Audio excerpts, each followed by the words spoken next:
Como les comentaba, en este caso, primeramente les doy la bienvenida a todos los contactos principales, instructores y alumnos que nos acompañan el día de hoy en esta presentación de updates del mes de junio del 2010. El tema que vamos a tratar a continuación es fundamentos de redes inalámbricas. Como muchos de ustedes ya sabrán, lo que es anteriormente Cisco Networking Academy integraba dentro de sus currículas la parte de redes inalámbricas. Era un curso que duraba 70 horas dedicado específicamente a lo que eran redes inalámbricas. Posteriormente, desde hace algunos meses, en lugar del curso de redes inalámbricas, la parte de fundamentos está integrada dentro de la currícula de CCNA, tanto en sus variantes Exploration y o Discovery. Entonces, esta parte de fundamentos de redes inalámbricas es la parte básica que vamos a estar viendo el día de hoy. ¿Qué es lo que vamos a estar mencionando en este momento? Bueno, los temas serían por qué adoptar una red inalámbrica, cuáles son aquellos casos donde es susceptible de instalarse esa red inalámbrica, su forma de operación, lo que es el Ethernet inalámbrico, en sus modos ya sea dock o modo de infraestructura, los estándares que por ahí ya les mencionaron un poco o les hablaron brevemente en lo que era el ¿sabías qué? Que son el 802.11 en sus variantes A, B y G, los dispositivos inalámbricos que existen dentro de las redes Ethernet, como son las tarjetas y los access points, y algo de la evolución de las redes inalámbricas. ¿Cuáles son los motivos o los criterios para adoptar una red inalámbrica?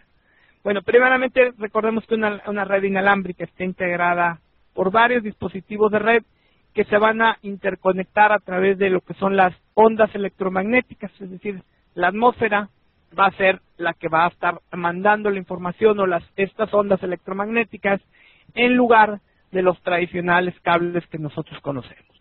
¿Cuáles son vamos a decir, los parámetros, los porqués por qué nosotros podríamos adoptar o instalar una red inalámbrica? El principal quizá es la característica, el primero que se nos viene a la mente sería la característica de movilidad, que bueno, nos va a permitir, como su nombre lo menciona, desplazarnos en una área, en una oficina, en un campus, sin la necesidad de estar conectados con la computadora, en este caso muy probablemente una computadora portátil o un dispositivo portátil, a través de cables. Otra justificación del porqué de las redes inalámbricas, también llamadas WLAN, es lo que tiene que ver con el aspecto de confiabilidad. Entre menos cables haya, es mejor para todo lo que son los administradores y operadores de la red, porque no tienen que estar interconectando y a la vez eso va a llevar a que es muy probable que se produzcan menos equivocaciones a la hora de estar, como les decía, interconectando cables en un rack o en un dispositivo de red. La facilidad de instalación, bueno, una red inalámbrica no requiere instalaciones de fibra, instalaciones de cable de par trenzado, que generalmente tienden a ser costosas para las empresas, para las escuelas, y además de que cuestan dinero, va a llevar un tiempo en lo que es la instalación de dichas redes. Y otro aspecto importante sería que no va a existir visibilidad de cables o canaletas, ya sea en la pared o en el techo del edificio. El costo también es un aspecto importante a tener en cuenta. Los costos generalmente son menores al instalar una red o extender una red cableada, extenderla mediante una parte, un segmento de red inalámbrico, precisamente porque no vamos a requerir el uso de cables. Y esto es especialmente útil, como ahí los menciona, en aquellos entornos o aquellos segmentos donde existen cambios de forma constante. También hablamos aquí de escalabilidad, que es la posibilidad de crecimiento. Nosotros podemos extender una WLAN de acuerdo a las necesidades que la red tenga, sin necesidad de incluir, por ejemplo, un proyecto de cableado, sin la necesidad de incluir otros dispositivos que pudieran implicar un costo mayor a el que ya tenía esa red. Obviamente este crecimiento pues va a ser de acuerdo a la potencia de lo que sería el punto de acceso, que vamos a ver un poquito más adelante. No es infinito, saben ustedes que tienen un límite de cobertura. ¿Dónde instalamos esas redes inalámbricas? Bueno, aquí menciona principalmente 3 situaciones. Bueno, en aquellas, como ya le mencionaba, donde nosotros queremos evitar que existan cables, ya sea en paredes o techos, como en alguna, por ejemplo, ahí menciona un caso muy común, que es edificios históricos, donde no se puede taladrar, no se puede, por ejemplo, romper parte de un techo para meter un cableado. En ese tipo de lugares, ya sea por normas o por reglas que impiden que se lleve a cabo esa destrucción, vamos a llamarle parcial, del edificio, o bien en aquellas situaciones en las cuales no es posible por cuestiones de la infraestructura del edificio, de la ubicación donde se va a instalar esa red. También muchas veces se utiliza una red inalámbrica de forma temporal, es decir, en lugar de dedicar una red con cableado, con todo su equipo, lo que se hace, y esa red va a operar solamente de forma temporal, es susceptible de utilizarse una red inalámbrica. Por ejemplo, ahí menciona una exposición. Es posible que nosotros queramos tener servicio de red solamente por unos cuantos días o quizá unas cuantas semanas, sin necesidad de invertir en lo que es el cableado de la red. También son adecuadas para hospitales, escuelas, supermercados. También ahora son muy populares los restaurantes donde se nos ofrece el servicio de red inalámbrica. Está abierta, es decir, que no tiene ninguna clave, y que los usuarios que llegan a ese restaurante o ese café puedan accesar con sus dispositivos portátiles, porque recuerden, no solamente hablamos de computadoras, en lo que es el servicio de Internet.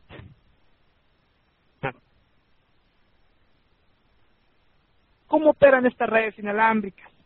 Generalmente estamos hablando de que existe un access point, un punto de acceso central, que está conectado a una red cableada.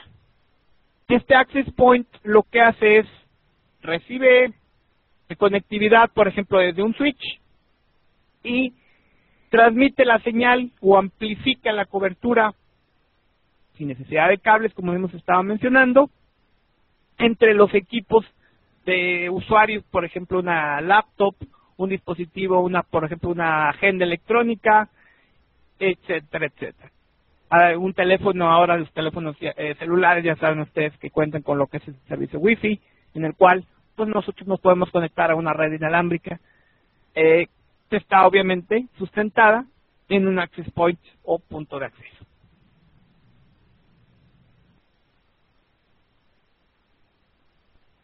El Ethernet o las redes Ethernet, en el caso del wireless, el access point va a tener un número limitado de usuarios. Eso ya depende específicamente del modelo, cuántos usuarios de forma simultánea va a soportar. Y bueno, nos menciona aquí que los dispositivos del usuario final van a transmitir sus datos hacia ese access point usando lo que son, aquí menciona, adaptadores WLAN, que no es otra cosa que las tarjetas inalámbricas. Cuando este adaptador o esta tarjeta inalámbrica de la computadora se enciende, empieza a buscar lo que son las redes, que es lo que se llama ubicar o rastrear las redes, para ubicar esos access points a los cuales pudieran en determinado momento conectarse.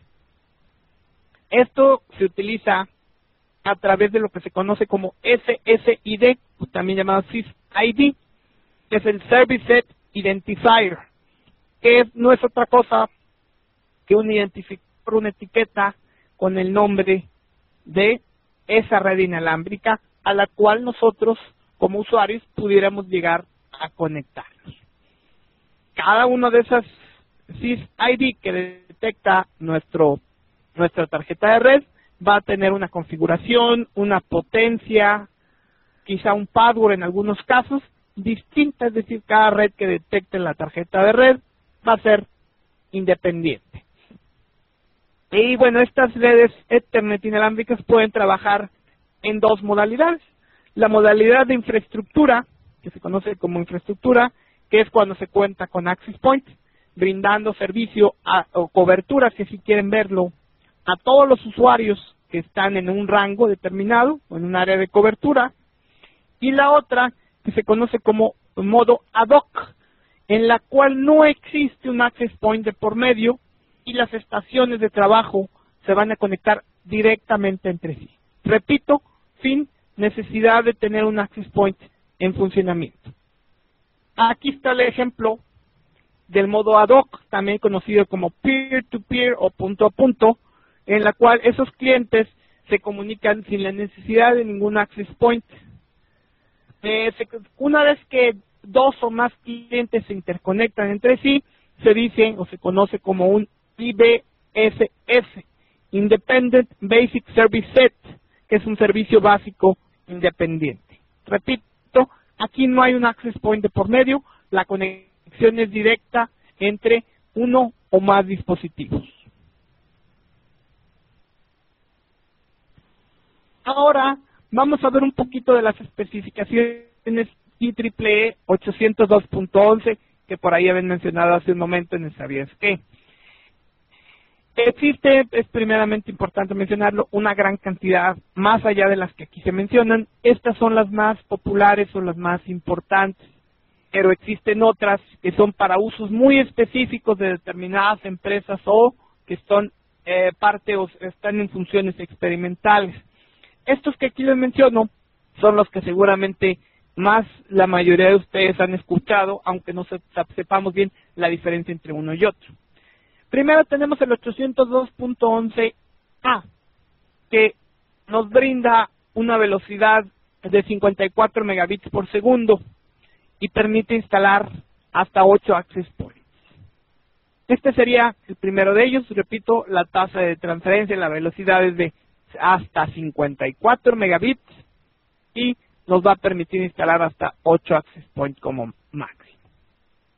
Posteriormente tenemos la variante 802.11b, que es lo que popularmente se le llama Wi-Fi. Dice, bueno, aquí en este caso está hablando del Wi-Fi, el primero, el tradicional, que es hasta 11 megabits por segundo. En este caso, pues es una velocidad bastante, vamos a llamarle lenta, por decirlo de alguna forma, porque lo comparamos con el 802.11g, que es el siguiente, que brinda 54 megabits. Estábamos hablando que ya es bastante más, la velocidad bastante mayor a los simplemente 11 megabits. Desde luego, entre más avances existen en la tecnología, pues las velocidades cada vez se nos van a ir haciendo más pequeñas. Esos 11 megabits a lo mejor hace 10 años eran lo mejor que había y ahorita se nos hace algo inaceptable para las aplicaciones o para la gran mayoría de las aplicaciones que hoy en día se manejan en las computadoras de los usuarios finales. Ahí tenemos otra variante que es quizá la más, vamos a llamarle de moda, es la 802.11n, que utiliza tanto la banda de 2.4 GHz y 5.4 GHz. Estas redes, fíjense, primeramente, bueno, nos menciona aquí que las redes que trabajaban con la variante A, con la